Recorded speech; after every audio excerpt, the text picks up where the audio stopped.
What's going on, guys? It's Zach here, bringing you guys another fantasy football video. So I'm going to be going over my top 15 must-draft players in fantasy football drafts this season. These are all guys that I'm targeting in pretty much every single one of my drafts, and guys that I really think are going to give you significant production ahead of their ADPs, and guys that I really do think you should be circling on your draft boards, really understanding that they're going to be great values around their current ADP, and guys that I would highly recommend that you guys target as well.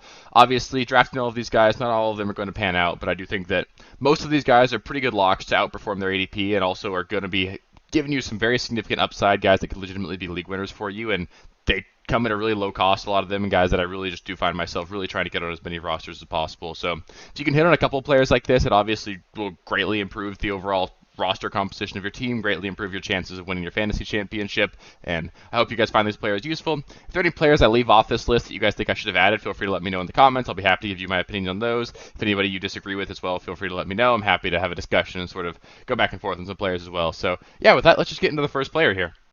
So starting us off here, I'm going to start off with Nick Chubb. He's currently being drafted as the running back 5 in fantasy football drafts right now, and I think he's got a legitimate case to finish the season as the running back 1 overall. Kareem Hunt is gone from this offense, as is Dearness Johnson, and the projected backup for Nick Chubb right now would be Jerome Ford. He's also currently banged up. The coach has come out and said that he may or may not be ready for week 1, so we could see a scenario where Nick Chubb is really just the only healthy running back on this offense. Deshaun Watson is reportedly looking much better in training camp this season, not necessarily all the way back to his Houston Texans self, but a much better version of the quarterback that we saw last season. That should very much improve the overall quality of this offense. I do expect this Browns offense to be much better than it was last season, and honestly, I think this Browns offense could be the best offense that Nick Chubb has personally ever been a part of.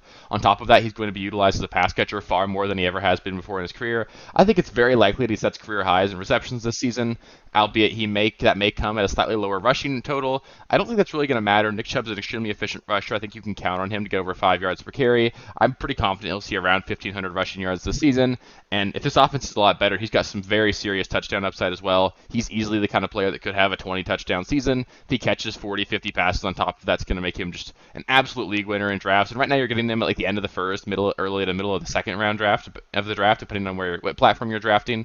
I really do think Nick Chubb's a steal at that draft spot. I would personally take him ahead of any running back that's not named Christian McCaffrey or Austin Eckler. And if you get into half PPR, non-PPR, I think you could make a really strong case for him to be the running back 1 right now. So I love Nick Chubb. I think he's a really high-end draft pick, and depending on the draft format, I think he could legitimately finish as the number 1 running back this season.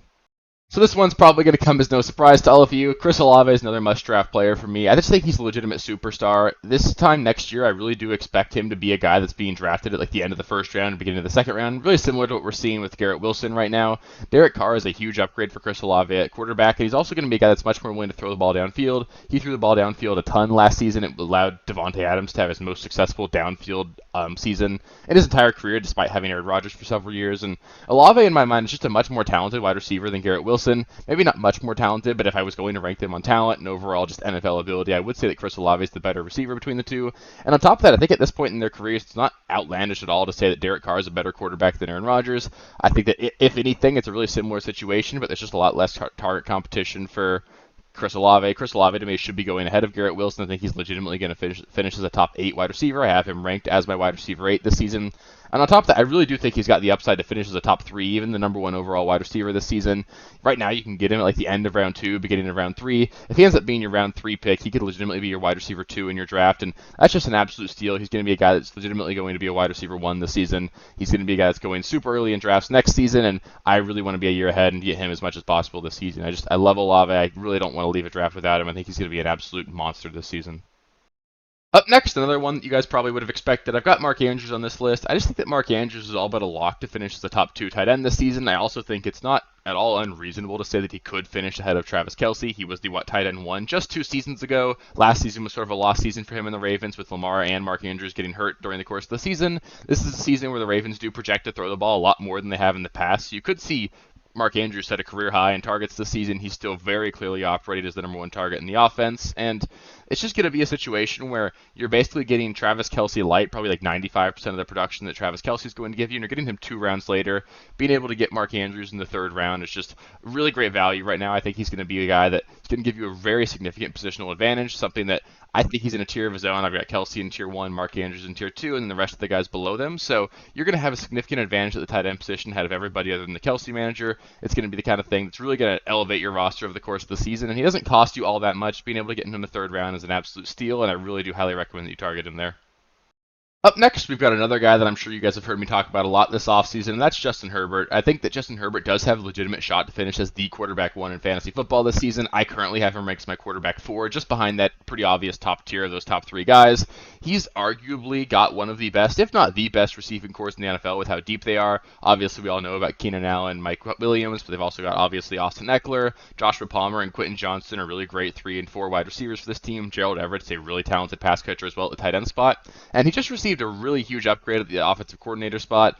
Kellen Moore's coming over to the offense. He's going to run a very aggressive, pass-happy, fast-paced offense. It's going to be a team that's probably going to throw arguably the most out of any team in the NFL this season. He's also much healthier now than he was last season. We saw him get banged up with that broken rib. It really did limit his ability to throw the ball downfield, and it just sort of removed any sort of rushing floor that he normally offers you. The first 2 seasons in his career, he averaged 300 rushing yards. We saw almost nothing on the ground from Justin Herbert last season. I actually think he's going to offer you a lot closer to that 300 rushing yard total. He's actually a pretty athletic guy. He can scramble quite a bit, and with how much they're going to throw the ball and how successful I think they're going to be this season, I think that a 5,000-yard passing season with 40-plus passing touchdowns is really something that I almost expect for Justin Herbert at this point, and it's something that I think could legitimately put him in that top-tier quarterback 1 overall conversation, and being able to get him in round 4, round 5 right now is just an absolute steal. He's going to be the guy that I'm generally targeting in most of my drafts at the quarterback spot. Next up, I've got Miles Sanders, another must-draft player for me this season. Miles Sanders is just going to get a ton of touches in this offense. The Panthers have been very vocal about wanting to see Miles Sanders utilized in the passing game a lot more than he was over the last few years in Philadelphia. There are quotes with him prior to signing him about how they really wanted to see him touch that 50 reception mark that he hit in his rookie season. And if he does that, that's going to obviously elevate his floor. Obviously, the issue with Miles Sanders last season was just how he didn't catch passes in an offense in Philadelphia that really doesn't throw the ball to the running backs. And that sort of made it a pretty bumpy ride in terms of rostering Miles Sanders. You had the weeks where he scored touchdowns and he was great, and then the weeks where he didn't, you just got 80 rushing yards and nothing else, and it was a bit of a bummer. But in this offense, I think he's going to get a lot of volume, especially through the air. I think he can catch 3 to 4 passes a week, which is going to give you a really nice floor in PPR formats. On top of that, there's no longer Jalen Hurts in this offense to steal goal line work. As we all know, if you watched it all last season, if the Eagles got down to the 1-yard line, Jalen Hurts was getting pushed into the end zone, pretty much stole a lot of rushing opportunities for Miles Sanders to succeed in the red zone and goal line situations, and that's not going to happen for him this season. Miles Sanders will be the featured goal line back for the Carolina Panthers this season. I think that raises his touchdown floor, even though he's in a worse offense this season, and he really just seems like a lock to finish with over 1,000 rushing yards, probably about 50 receptions, and get at least 8 touchdowns. I think he could even exceed all of those metrics this season, but even if he hits all of those, it's really going to project him to be like a top 11 running back right now. I believe I have him ranked as my running back 11 in my rankings, and if he can stay healthy, obviously the sky's the limit for him. He's a really talented player. This is a Panthers offensive line that was really good last season. We saw them block really well for Deonta Foreman. CHUBB Hubbard had his games as well. They made much lesser running backs perform really well in fantasy, and Miles Sanders is just a much better player. He's going to be a focal point in this Panthers offense, and I really love being able to draft him like the 5th round right now. Up next, I've got Dallas Goedert. He's currently ranked as my tight end 3, despite being drafted as the tight end 7, so a very huge disparity there between where I have him ranked and where he's being drafted. I think the Eagles are going to be a much pass-heavier team than they were last season. They lost Miles Sanders. They also lost a lot of key defensive pieces, and they have a much tougher schedule this season, so I think we're going to see the Eagles in a lot more situations where they can't really just take their foot off the gas. They're probably going to have to compete for 4 quarters a lot more often. If you watched a lot of Eagles games last season, you would have seen that they were often up 14, 21 points at halftime, and then they could sort of just run the ball, run the clock out, and get out of town with a win. And I don't know if that's going to be something they can really do this season. This is going to be a team that's probably going to have to fight a little bit harder to win 13 games again. They also extended Jalen Hurts this offseason. I could see them, maybe wanting to protect him a little bit more and wanting to run him a little bit less and just make this a more pass-friendly offense, something that doesn't put him in harm's way as often. And on top of that, Dallas Goedert's been utilized in the red zone and the goal line situations a lot more in training camp. That's what all their beat reporters have been telling us so far this offseason. If that's the case, we could see a situation where Dallas Goedert does break his career high in receiving touchdowns of 5. I currently have him projected for like 6.6 receiving touchdowns this season. I think he could legitimately even exceed that. A fluky 10 touchdown season would make him an easy tight end 2 on the season right now. And with how efficient he is, with how electric of a downfield threat he is, I think he's just a really great tight end to have on your roster. And he's really a guy that's going to put up some week-winning performances for you with how efficient he is, with how explosive he is, and being able to get him in round 7 right now is just an absolute steal for me. I love drafting him there, and I really think you should too.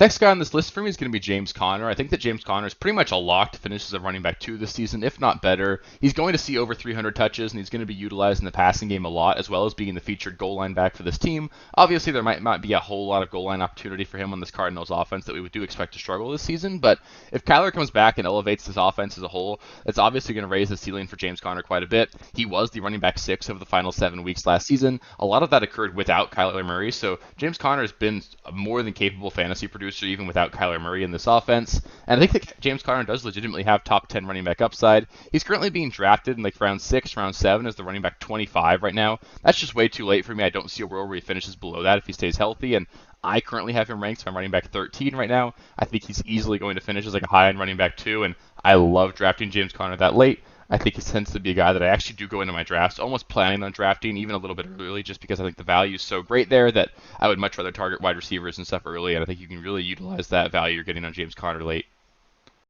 Another guy that you guys have probably heard me talk about a ton this offseason, that's David Montgomery. Monty's just an auto pick for me pretty much everywhere. I think he's clearly going to be coming into a really great offense. He's taking over the Jamal Williams role in a situation that really did allow Jamal Williams to finish as a running back 1 in fantasy last season. Obviously, that came on the back of 17 rushing touchdowns, and I'm by no means projecting David Montgomery to exceed that total or even really get all that close to matching it, but I think he's pretty much a lock to at least see double-digit touchdowns this season. He's going to be utilized near the goal line. He's obviously going to probably be the primary rushing back for this team as well, given that Jahmyr Gibbs throughout his time in college never had more than 35% of the rushing attempts for any of his teams. Obviously, Jahmyr Gibbs is a really electric really electric athlete. He's going to be a guy that's utilized on third down. That's going to lower the ceiling for David Montgomery quite a bit, but David Montgomery is a much more talented player than Jamal Williams. He's also just a much more talented pass catcher as well. I think you're going to see more pass involvement out of David Montgomery than what we saw out of Jamal Williams. I currently have Jamal Williams ranked all the way up at my running back 16. He's currently being drafted as the running back 31, so he's just a must-draft player for me. I love drafting him in round 7. I'm even willing to take him in round 6. Even round 5 is not a bad pick for me. I'm just really targeting David Montgomery as much as possible. He's going to be a really great value, and I don't even mind taking Jahmyr Gibbs and David Montgomery. I think they're both going to be really good this season, but if something were to happen to Jahmyr Gibbs, David Montgomery would be a top 5 running back this season, and the situation's just too great for him. He's actually a talented player, and I just love drafting David Montgomery right now. Next up here, I've got Marquise Brown. He's a guy that I've really been targeting quite a bit this whole offseason. I think he's going to slot in and be a really high-end wide receiver 2 for you guys this season. Before DeAndre Hopkins returned last season, Marquise Brown was a top 10 wide receiver. I believe he was ranked the wide receiver 6 in PPR formats. And Colt McCoy is actually a pretty capable backup quarterback. He's going to run a professional offense. They're not going to be a complete dumpster fire. They'll probably be a bottom 10 offense, but not a bottom 5, something that's good enough to really keep Marquise Brown in like a usable area until Kyler Murray comes back. And with Kyler back, I would expect Marquise Brown to be a top 15 wide receiver this season. All reports are right now is that we'll probably see Kyler Murray miss anywhere from 4 to 8 weeks this season, but over the back half of the season, you're going to have probably a top 15 wide receiver, and you're only having to pay a wide receiver 35 price tag. If I stat out the entire season, assuming Colt McCoy is the starter for the entire season, that ends up projecting me for Marquise Brown at around my wide receiver 29. So I still think that even in a scenario where Kyler Murray misses the entire season, Marquise Brown is still a value right now, and if something does happen where Kyler Murray comes back earlier than expected, really elevates this offense, I think you could see a scenario where Marquise Brown could be a league winner for you down the stretch. Another receiver on this list for me is going to be Jordan Addison. He's an extremely polished route runner, and he really just does profile to be ready for the NFL right away. He's inheriting a role that's going to allow him to run a ton of routes right now, right away. He's taking over for the Adam Thielen role that allowed Adam Thielen to finish as the wide receiver 30 in the NFL, despite being the least efficient wide receiver in terms of yards per route run, target rate on route, or targets per route run among wide receivers with at least 100 targets. I think that in general, you're going to see Jordan Addison just slot right into that Adam Thielen role, even if it takes a couple of weeks while he sort of works his way into truly taking over that number 2 wide receiver role for Minnesota. He's going to receive probably 120, 130 targets in this offense. He's going to be a guy that's going to be receiving pretty favorable coverage, given that defenses can't really focus on Jordan Addison, given that Jordan Addison is going to be operating on the opposite side of Justin Jefferson. We all know where the defense is going to give most of their attention. And honestly, Jordan Addison is just being drafted way too low right now. He's being drafted as the wide receiver 38. I even think that you could see his ADP drop a little bit over the next couple of weeks because he's currently in concussion protocol. There's the unfavorable news for him regarding the speeding that he did earlier, but nothing on the field is really bad for Jordan Addison. The concussion's no concern in terms of his on-field playing ability. It's just going to really help sort of nerf his draft price, keep it down a little bit. And come your draft day, I think Jordan Addison's pretty much a lock to be a top 25 wide receiver over the second half of the season, and he's going to finish as above wide receiver 30 right now. He's currently being drafted as the wide receiver 38, and I just love the value on him, and he certainly could be a league winner if things break right for him.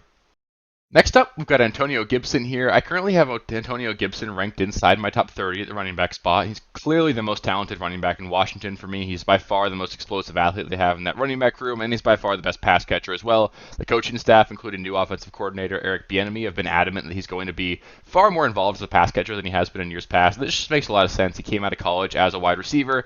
He's always been a really talented pass catcher when given the opportunities, and Washington just really hasn't given him that featured role in this offense yet. That's because J.D. McKissic was a large part of this offense for the last several years. He is finally gone from Washington, and it's opening up a 14% target share, which is insane for a running back. I think that you could easily see Antonio Gibson see 100 targets this season, and the Commanders' profile to be a sub-500 team. That means that there's going to be a lot of opportunities for them to be playing from behind, throwing the ball quite a bit, and that's going to be situations where Brian Robinson's going to come off the field. You'll see a lot of Antonio Gibson in those instances, and he's currently being drafted around the wide receiver or the running back 36 right now. I think he can pretty much expect fringe running back 24 production, especially in PPR formats. I really think he's got a really high floor, and remember, we've seen Antonio Gibson be a top 12 running back in fantasy twice already in his 3-year career so far. If something were to happen to Brian Robinson, you would see Antonio Gibson pretty much immediately take over that featured running back role in this offense, and we've seen him be really successful in that before, so he's clearly got top 12 upside at the position, and I think he's a really safe draft pick as well with just how involved he's going to be as a pass catcher. Next, we've got Zay Flowers. Zay Flowers is an electric route runner drafted in the first round by the Baltimore Ravens this season. He pretty much profiles to be their wide receiver 1 right away at the start of the season, given that Odell Beckham is 40 years old and probably washed, and that Rashad Bateman spent most of the offseason on the PUP. So I really do think Zay Flowers is going to come right out of the gate hot and get a lot of targets early on. He's been extremely impressive in camp as well, and he's a really just talented player after the catch as well. He's going to be a guy that they'll probably manufacture a lot of touches for. You're probably going to see several wide receiver screens for him every game, a lot of short yardage stuff, and he's also fast enough to really burn teams deep.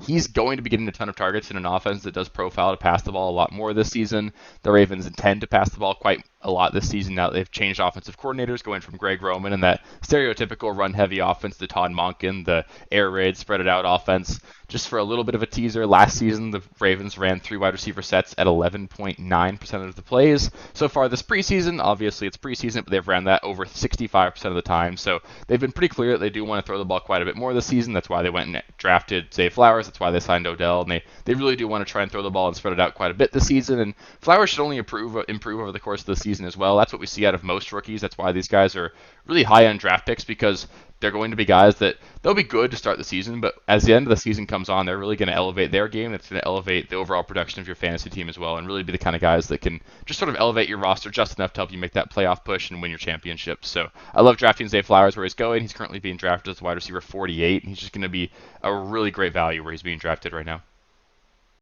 Another rookie wide receiver makes this list. Quentin Johnston's a guy that I'm really high on this season. He's currently being drafted as the wide receiver 47, just one pick ahead of Zay Flowers. I don't really have a strong preference between the two of them, but I do think that Quentin Johnston potentially has more upside given the offense that he's a part of, but he's got less of a clear role going to start the season. He's probably going to open the season as the wide receiver 3 on this team behind Mike Williams and Keenan Allen, and I would expect Joshua Palmer to work in there as well. So there's going to be 4 wide receivers that are involved in this offense quite a bit, but the Chargers project to be a top 3 passing offense in terms of volume this season, and they've got a really elite quarterback. They're going to be very successful in doing that, so there's just a lot of targets to go around for these guys. On top of that, Keenan Allen and Mike Williams are both players that we can pretty reasonably assume are each going to miss some time this season. Just given their injury history, it's just what we know about those two guys and their age. They're probably going to miss time at some point this season. And in those weeks, that's going to make Quentin Johnston pretty much an auto start for you guys. He's going to be a guy that's going to be the wide receiver 2 and one of the most pass-friendly, probably very high-scoring offenses in the league. And I think that does give Quentin Johnston a really high ceiling, just some legitimately league-winning upside, because I think he's a really good player. If something does happen to Mike Williams or Keenan Allen, he could easily slot into being a guy that ends up being a top 20 wide receiver during that time frame, and being able to draft him as wide receiver 47 right now just opens up a ton of ceiling for your team, and I love drafting him where he's going. So next up, we've got another rookie running back on this list, and that's going to be Tank Bigsby. He was selected in the 3rd round of the NFL draft this offseason by the Jacksonville Jaguars, and as talented as Travis Etienne is, the Jaguars were pretty insistent on running 2 running back sets last season, really mixing in several guys. We saw James Robinson be a guy that was utilized by them really early on in the season, and then after he sort of flamed out, they used JaMycal Hasty quite a bit as well. They don't want to give all of the workload to Travis Etienne. I think Tank Bigsby is by far their 2nd best running back on the roster now. He also profiles to be the guy that really does get the goal line work. We saw that be an area where Travis Etienne really struggled last season. Tank Bigsby is likely going to take over the short yardage and goal line work. We already saw that in their first preseason game where Tank Bigsby came on the field with the starters to take over a short yardage situation. On top of that, Tank Bigsby is actually a really talented pass catcher. He's a guy that could push Travis Etienne for pass catching work as well. And with all that being said, I think that means that Tank Bigsby can be a guy that could be usable in your flex spot, especially in deeper leagues, even if nothing happens to Travis Etienne. But if Travis Etienne were to go down, you'd immediately see Tank Bigsby be a top 10 running back on the season. He'd be a guy that is the workhorse back for a really good offense, and he's a guy that could really be a league-winning kind of guy if something happens to Etienne. So those are the kind of guys that I love targeting late in drafts, running backs that you can play if you need to, but then have just a unreal ceiling if something happens to the guy in front of them, and Tank Bigsby does absolutely fit that mold. And last, but certainly not least, we've got a second-year running back for the Atlanta Falcons in Tyler Algier. Tyler Algier was the running back 5 over the final 5 weeks last season, and he finished the season with over 1,000 rushing yards, breaking the rookie rushing record for the Atlanta Falcons.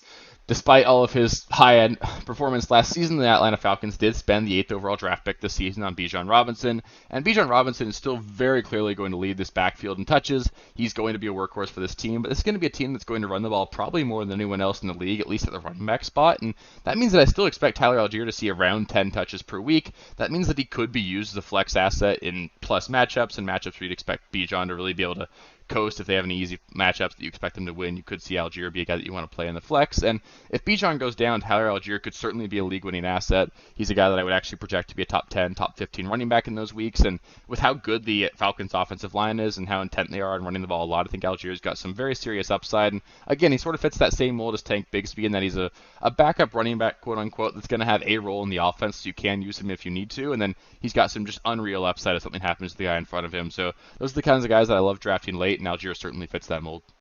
So that'll do it for my top 15 must-draft players in fantasy football drafts this season. Up next, I'll be bringing you guys a video very similar to that where I go over players that I think you should be avoiding. If you have any disagreements with players that I brought up or any players that you guys are targeting a lot that I didn't mention in this video, feel free to let me know in the comments. I'd love to get your opinions on that and see if we can come to some sort of consensus. I can give you my opinions on players you bring up as well. If you want more content like this, please do subscribe to the channel if you haven't already. I'll be putting out at least a video a day for the entire rest of the offseason. I'll be putting out several videos a week during the course of the regular season as well. And I'm going to be here all season trying to help you guys dominate your drafts and dominate your leagues and win as many championships as possible. So if you liked the video, which I really hope you did because you made it this far, please do give it a thumbs up. It really helps with the algorithm, helps me know that I'm doing a good job, and it really helps me know that you guys want more content like this. So I want to thank you guys for all the support again. It's been really cool to see the channel grow. We're over 650 subscribers, which is crazy because I can't imagine really that many of you guys are interested in what I have to say, but I really do appreciate it.